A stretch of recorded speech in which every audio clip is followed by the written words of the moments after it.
আসসালামু আলাইকুম সুধী দর্শক বিন্দু। এই মুহূর্তে দেশ এবং দেশের বাইরে থেকে যারা আমাদের উপস্থাপনা দেখছেন তাদের সকলকে আমি আজকের প্রতিবেদনে স্বাগত জানাচ্ছি। সুধী দর্শক বিন্দু, WBD64 এই চ্যানেলটি যারা মাছ চাষ করে এবং মাছ চাষ সম্প্রসারণে যারা মাঠে কাজ করে তাদের জন্য নিবেদিত। সুধী দর্শক বিন্দু, অন্য দিনের মতো আজকে আমরা একটি গুরুত্বপূর্ণ বিষয় নিয়ে আপনাদের সামনে আলোচনা করব। সুধী দর্শক বিন্দু, আমরা যারা মাছ চাষের সাথে যুক্ত, আমরা যখন মাছ চাষ করি, ভালোভাবে মাছ চাষ করার পরেও আমরা অনেক সময় যখন মাছ বিক্রি করা শুরু করি তখন দেখি যে মাছের ভিতরে বেশ ছোট বড় হয়ে গেছে। তো এই যে ছোট বড় হয়, ছোট বড় হলে চাষি, বেশি ছোট বড় হলে তখন চাষি কিন্তু আর্থিকভাবে ক্ষতিগ্রস্ত হয়। চাষি হয়তো মনে করছিল যে 8 মাস বা 9 মাস পরে মাছগুলো সব বাজারে দিয়ে দিবে। এবার মাছ ধরার সময় দেখলো যে কোনো কোনো মাছ বেশ বড় হয়ে গেছে, আবার একটা গ্রুপ অফ মাছ ছোট রয়ে গেছে। এখন একটা জানার বিষয় হলো যে কেন মাছ ছোট বড় হয়, কেন চাষের মাছ এরকম ছোট বড় হতে দেখা যায়। এটার প্রধানত 4-5টি কারণে, এরকম অনেকগুলো কারণ থাকে কিন্তু প্রধানত 4-5টি কারণে এই ধরনের সমস্যা দেখা যায়। প্রথমত হলো যে আপনি যদি মাছ চাষের পুকুরে যখন পোনা মজুত করেছিলেন তখন যদি বিভিন্ন ডেটে পোনা মজুত করে থাকেন, অর্থাৎ কয়েক ডেটে ভাগ করে যদি পোনা মজুত করেন তাহলে এই সমস্যা হতে পারে। এবং পোনা ছাড়ার সময় যদি পোনা ছোট বড় থাকে তাহলে অনেক সময় এরকম বড়টা বড় হয়ে যায়, ছোটটা ছোট থেকে যায়। এটা একটা প্রাথমিকভাবে একটা বড় কারণ। দ্বিতীয় কারণ হচ্ছে যে আপনি খাবার ব্যবস্থাপনা কিভাবে করছেন। আপনি যদি খাবার পুকুরে কতগুলো লিমিটেড জায়গায়, কয়েকটা নির্দিষ্ট জায়গায় দেন, যেখানে অল্প জায়গায় যদি দেন তাহলে খাবারের কম্পিটিশন হয়। যারা আগে থেকেই একটু বড় বা শক্তিশালী তারা খাবারগুলো খেয়ে নেয়, ছোটরা আর খাবার খাওয়ার সুযোগ পায় না। এক্ষেত্রে আপনার হলো খেয়াল করতে হবে যে খাবারটা এমনভাবে দিতে হবে যাতে সকল মাছ স্বাচ্ছন্দ্যভাবে গ্রহণ করতে পারে, যাতে কম্পিটিশন না হয়, প্রতিযোগিতার সম্মুখীন না হতে হয়। এই জন্যে আমরা সাধারণত পরামর্শ দিয়ে থাকি যে মাছের খাবারটা আপনি আস্তে আস্তে দেন, একটু সময় নিয়ে দেন। আপনি 20 কেজি খাবার দিবেন, 20 কেজি খাবার একবারে ঢেলে দিলেন, তাহলে মাছের বা বড় যারা আছে, শক্তিশালী যারা আছে তারা কম্পিটিশনে সামনে থাকবে এবং তারা খাবারগুলো আগে খেয়ে নেবে।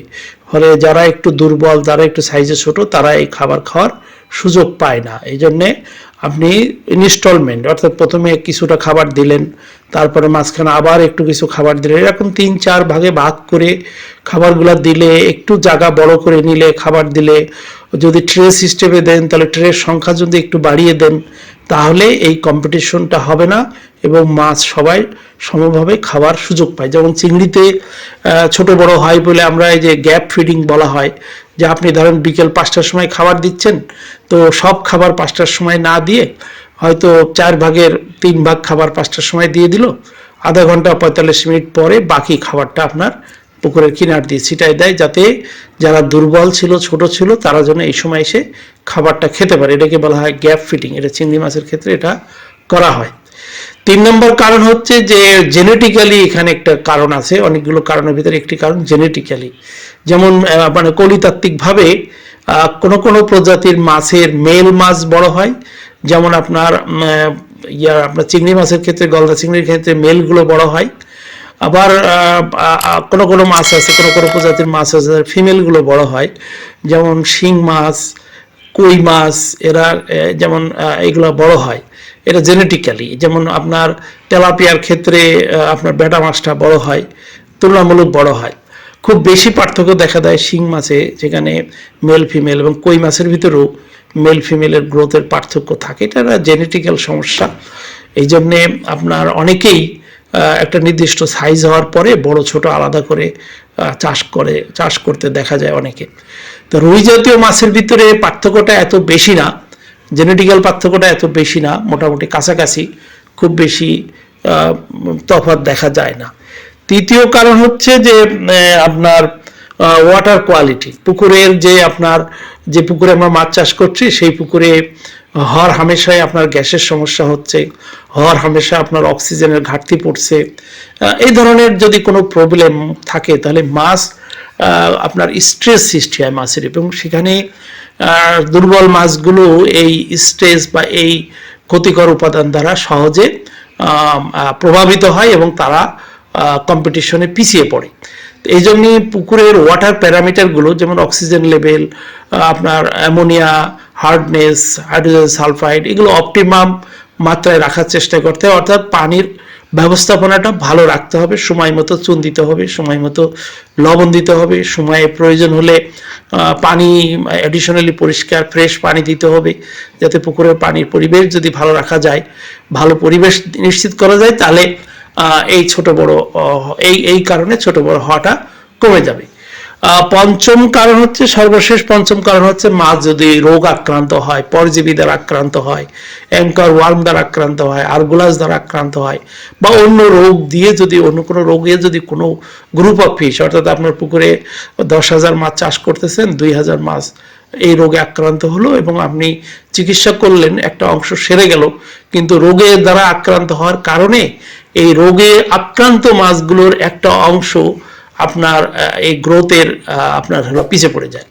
তো গ্রোথের পিছিয়ে পড়ে যাওয়ার কারণে এক গ্রুপ অফ মাছ তারা রোগ আক্রান্ত না হওয়ার কারণে স্বতঃস্ফূর্তভাবে গ্রোথ হয়ে বড় হয়ে যায়, এবং যারা রোগ আক্রান্ত হয় তারা যেহেতু আমার শারীরিকভাবে অসুস্থ থাকে, তাদের গ্রোথ, তাদের খাবার ক্ষুধামন্দা দেখা যায়, নানা রকম সমস্যা হয়, ফলে তারা বড়দের অন্যদের থেকে বর্ধনে একটু পিছিয়ে পড়ে, তাদের বর্ধনটা কম হয়, ফলে আপনার হলো এই মাছের ভিতরে ছোট বড় হতে দেখা যায়।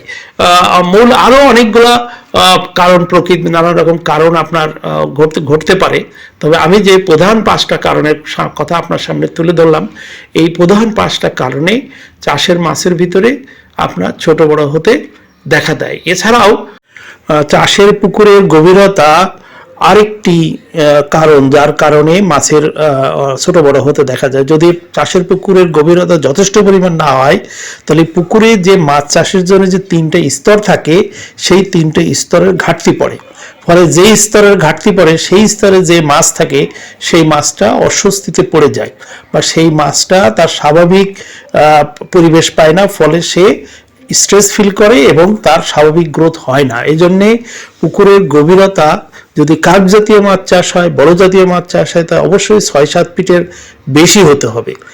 যদি পুকুরের গভীরতা যদি 3 ফিট, 3.5 ফিট, 4 ফিট হয়, তাহলে অনেক সময় মধ্যম স্তরটা বিলুপ্ত হয়ে যায়, উপরের স্তর এবং নিচের স্তর থাকে। মাঝের স্তরে রুই মাছ অস্বস্তিতে পড়ে যায় বা অন্য মাছ অস্বস্তি পড়ে যায়। এই জন্য চেষ্টা করতে হবে যে চাষের পুকুর জন্য যথেষ্ট পরিমাণ গভীর থাকে, অর্থাৎ পানির স্তরটা ওইভাবে মেনটেন করতে হবে যাতে হলো আপনার 6 ফিট 7 ফিট পানি একটি পুকুরে থাকে। আর একটি বিষয় এখানে উল্লেখ করা যেতে পারে, সেটা হচ্ছে যে যখন বড় পুকুরে চাষের মাছের পোনা মজুতের আগে যখন পোনা প্রতিপালন করা হয়, তখন এই পোনা প্রতিপালনের সময় এক গ্রুপ অফ পোনা এটা বড় হয়ে যায়, এটাকে মাথার মাছ বলা হয়। তো অনেক বুদ্ধিমান চাষি এই মাছ চাষের পুকুরে এই মাথার মাছ দিয়ে থাকে, অর্থাৎ যে গ্রুপ অফ পোনা মাছ বড় হয়ে যায়, বাছাই করে ওই বড় পোনা যদি আপনি চাষে দেন, তাহলে ওই মাছগুলোর গ্রোথ রেট অন্যান্য মাছের থেকে বেশি থাকে এবং সমভাবে তারা বৃদ্ধি পেতে থাকে। এখন মাথার পোনার সাথে যদি অন্য যেটা স্লো গ্রোয়িং, কম বাড়ে এরকম পোনা থাকে, তাহলে এটা আপনার ছোট বড় হতে দেখা যায়। তো আমাদের চেষ্টা করতে হবে যে আমরা যদি একই রকম সাইজের মাছ উৎপাদন করতে চাই, তাহলে একই রকম সাইজের পোনা এবং হলো এই মাথার মাছগুলো নেওয়ার জন্য চেষ্টা করতে হবে, এবং হলো মাছগুলো আমরা বিভিন্ন প্রজাতির মাছ আমরা বিভিন্ন ডেটে মজুদ না করে আমরা এক ডেটে একই সাথে একই আকারের যদি আমরা ছাড়তে পারি, তাহলে আমরা একই আকারের মাছ আশা করতে পারি। তো যারা এই আলোচনা শুনলেন, এই আলোচনার উপরে যদি আপনাদের কোনো প্রশ্ন থাকে, তাহলে কমেন্ট বক্সে উল্লেখ করবেন। আপনাদের প্রত্যেকটা প্রশ্ন আমরা অত্যন্ত গুরুত্বের সাথে বিবেচনা করি, এবং আমাদের অর্জিত জ্ঞান এবং একাডেমিক জ্ঞান এবং মাঠ পর্যায়ের অভিজ্ঞতার আলোকে সঠিক প্রশ্ন উত্তর দেওয়ার আমরা আপ্রাণ চেষ্টা করে থাকি। তো যারা ধৈর্য সহকারে শুনলেন, তাদের সবাইকে ধন্যবাদ জানিয়ে আমাদের উপস্থাপন এখানে শেষ করছি। আল্লাহ হাফেজ।